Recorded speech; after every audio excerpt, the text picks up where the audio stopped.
What is your reaction to the Obama administration's threat to withhold funds from California if SEIU demands are not met? The entire concept of the president holding the taxpayers and the budget process in California hostage to be able to pay back to a union that gave, $30 million to his campaign is just the kind of cynical politics that people are fed up with. I mean, we were promised change, and this is not change. This is really Chicago politics at its best or its worst.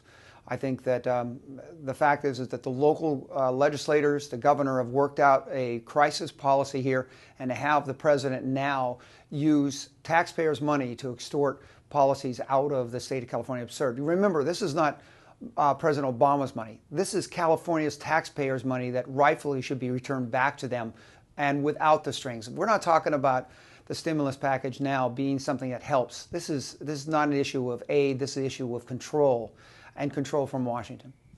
Do you believe the federal government is setting a dangerous precedent by taking the union side over constitutionally elected members of the California legislature? I think the president and this administration, if they follow this up, is really changing the entire relationship between the federal government, the duly elected president in Congress, and the duly elected governors and legislators in the states.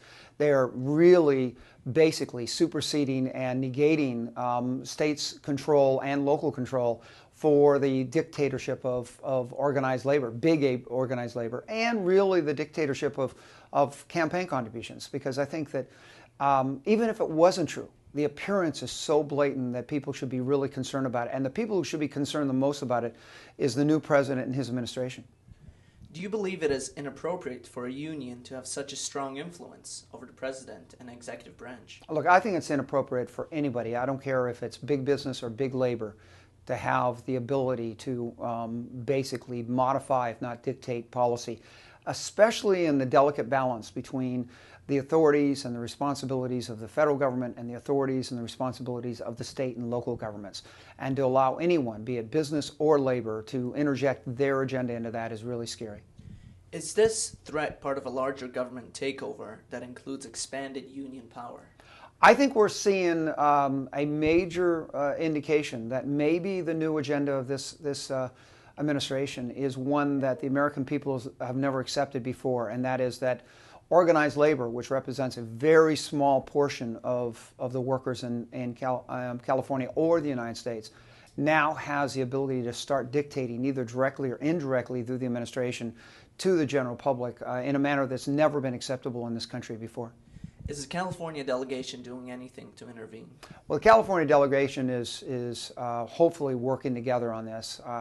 I think that it's important, especially not just the California delegation. I think all of us, especially those of us like myself who are mayors and county supervisors and local government, city council members, we need to stand up and really make sure we allow the new president from Chicago to understand that local jurisdiction is not just a privilege, it is a right under our Constitution, and it's a huge responsibility that he does not have a right to supersede, or his friends in the labor unions have the right to grab.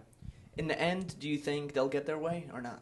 I think that they will try to get their way in the next couple years, thinking that this is payback for their support for a new administration. That's not how American politics works, and I think they're going to be rudely awakened that what may be okay in Chicago and with the big labor bosses is not okay with the American people.